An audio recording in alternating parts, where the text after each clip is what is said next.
everybody, and welcome to this, my first of two videos on the Minolta X-600 camera that could definitely have used some dusting before I made this video. For those of you who subscribe to the Fix Old Cameras channel as well as mine, you may have seen the video where he repaired a Minolta X-600. This is that same camera.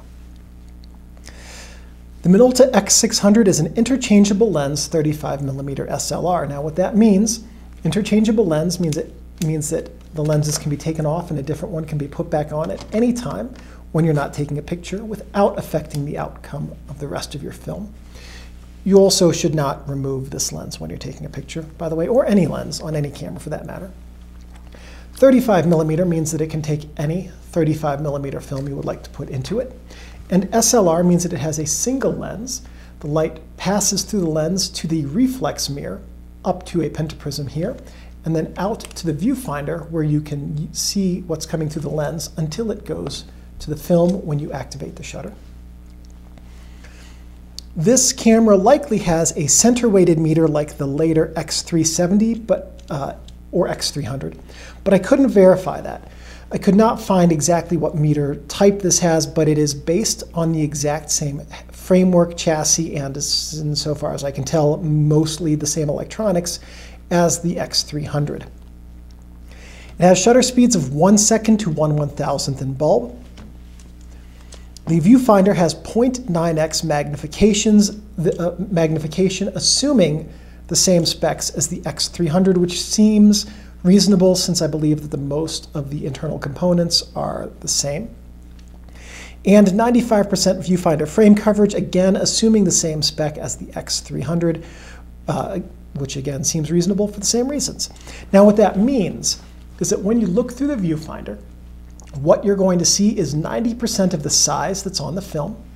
And if what you are looking at in the video right now is what's going to be on the film, 95% frame coverage means that about 2.5% of the image on the film on each side and on the top and bottom will be on the film but will not be in the viewfinder, which gives you a little bit of room to play around with cropping in post.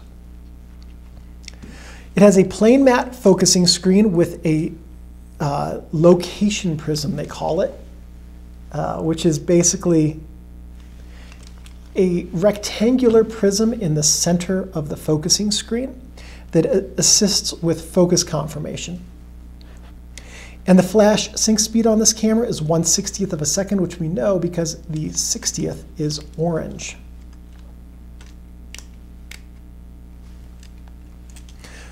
The target market for the Minolta X-600, I assume, would have been entry-level users, and I based that on the manual and the amount of page real estate in that manual dedicated to basic photography technique instruction.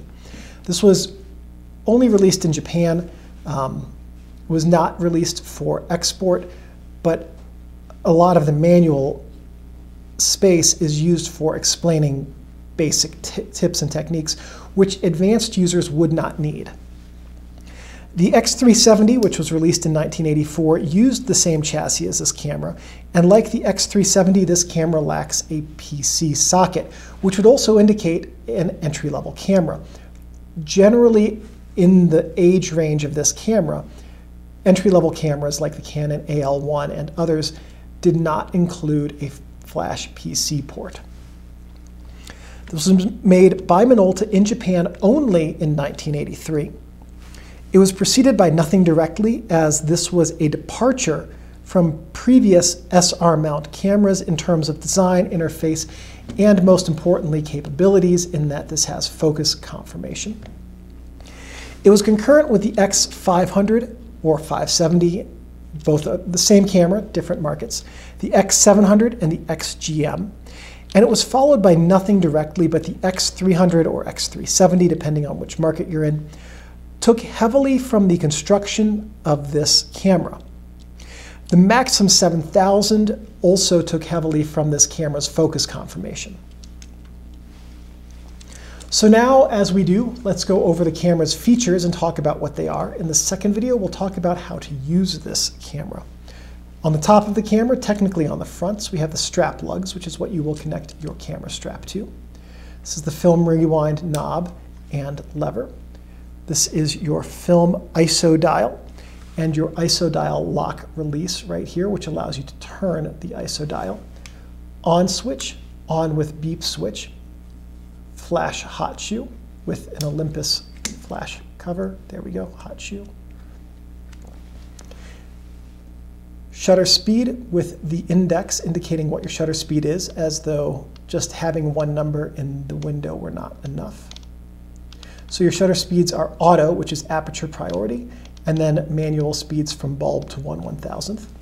Shutter release button, film advance lever, frame count window, and this is the the film take-up indicator right here. On the camera's front, we have the AE lock and self-timer button. So if you lift this button up, you have a self-timer. If you hold this button down, you have an AE lock.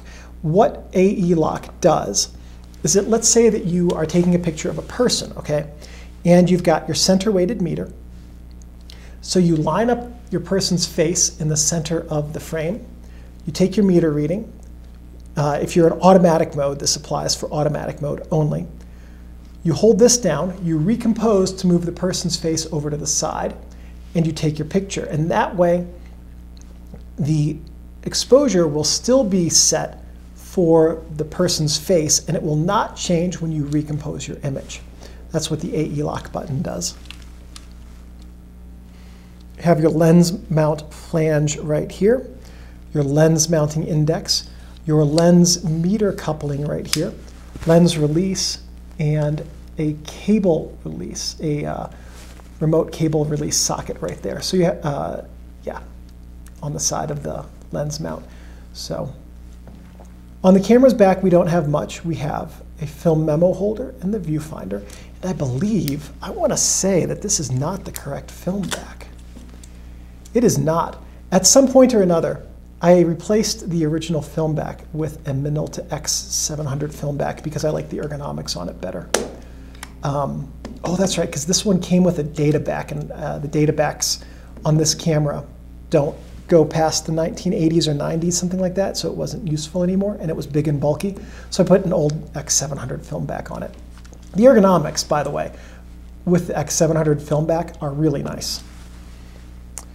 All that nonsense aside, on the camera bottom, we have the tripod socket, film rewind release button, film winder mechanical coupling, and we have our battery chamber door right here. If you have one of these, of course, be very careful with that battery door, because replacing a battery door on a camera that was made for the Japanese market for 1 year would be, at best, a challenge. Inside of the camera, film cassette chamber. This is where you would put the film cassette when you load it. Film guide pin to help the film come out of the cassette smoothly.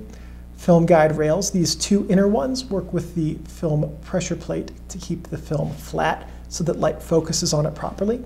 These outer dots keep the film from moving up and down as it travels so that it goes through the camera smoothly. Film data back electronic contacts. Film tension sprocket right here that keeps tension on the film as it's taken through the camera. Film take up spool. Little unlock button right there so the film back can be taken off and put on. This is a tensioner that engages right here with the sprocket so that these sprockets connect with the sprocket holes on the film to keep the film moving smoothly. Pressure plate. And then this cassette spring right here engages with the cassette to keep it aligned properly so that the film comes out and is taken back up smoothly. Some notes on the Minolta X-600.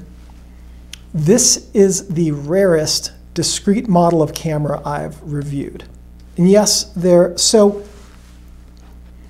what I mean by that is that I've done a lot of camera manuals on this channel. This one had the fewest production units made. It's rarer than the Canon RT. Now, the Olympus M1, which I've reviewed, only had 5,000 bodies, which is about half as many as this one had made. But the OM1 is the same camera as the M1, and there were scads of those. So in terms of actual rare camera models, this right now is the rarest that I've done a video manual on. This is the most advanced X series camera in terms of technology, but that technology is built into an entry-level camera platform, so it's an odd duck in any camera lineup, really. It's very similar to the Canon AL1 in that it's got advanced focus confirmation technology, but it's an entry-level camera. So basically, this is a souped-up Minolta X-370 with a tendency for the shutter curtains to hop the tracks and jam, so have fun getting that fixed. I know I did. The theory about this camera's discontinuation at 10,000 units was that the Maxxum 7000 was going to be released. And that makes sense, as the focus confirmation on these needs a special pin on the back of the lens. And making these lenses alongside others would mean that Minolta would need to make SR lenses with that pin, as well as A-mount lenses, the A-mount lenses they were transitioning to. And it could also be that they needed the production line for the X370, which used the same layout, and that they likely anticipated to sell greater numbers of the X370 and than they would have been able to if both were being made at once. Now, if you have a Minolta SR lens, this is the aperture coupling. These are the later MD lenses. Aperture coupling here. This is that pin that I'm talking about, that this lens needs. See if I can get that in focus. There you go. You can see that little pin right here. That communicates information about the lens to the camera so that the focus confirmation system in the camera can work. Without that pin, the focus confirmation system in the camera will not function properly.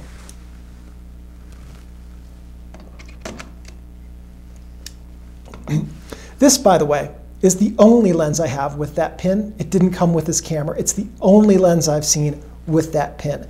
I'm sure they're not uncommon, and I'm sure I just didn't look for them for years, but it did take me a little while to find one with the pin once I got this camera.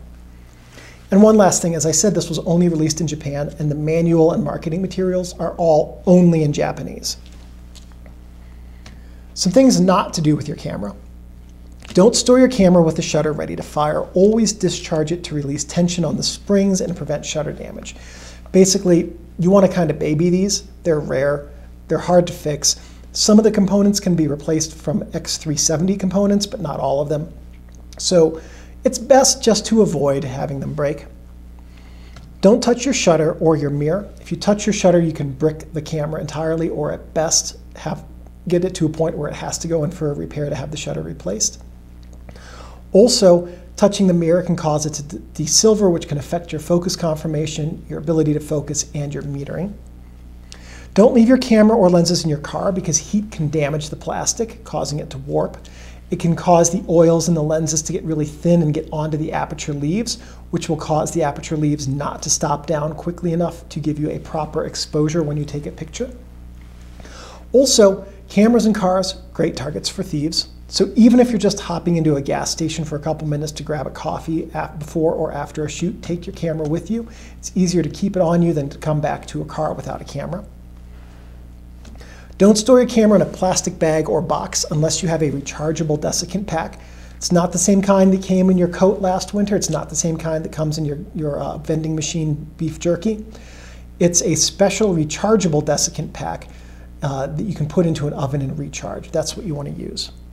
Don't let your camera get wet because it's not weather sealed and water will short the electronics and ruin your camera. And just remember your Minolta X-600 is a precision tool and should be handled with care and respect. And as long as you take care of your camera will take care of you. Thank you for watching this video. Please give me a thumbs up. That lets me know that I'm on the right track producing content which is useful and helpful to you. If you have any questions or comments, please leave those in the comments section below. I'm pretty good about checking these every couple of days and answering questions. If you have any suggestions or ideas for future videos, and if I have the technical know-how and equipment, I'm more than happy to make those. One last thing. Thank you everyone for watching, and I'll see you in the next video. I gotta get up, Steinbeck. I have to turn off the camera.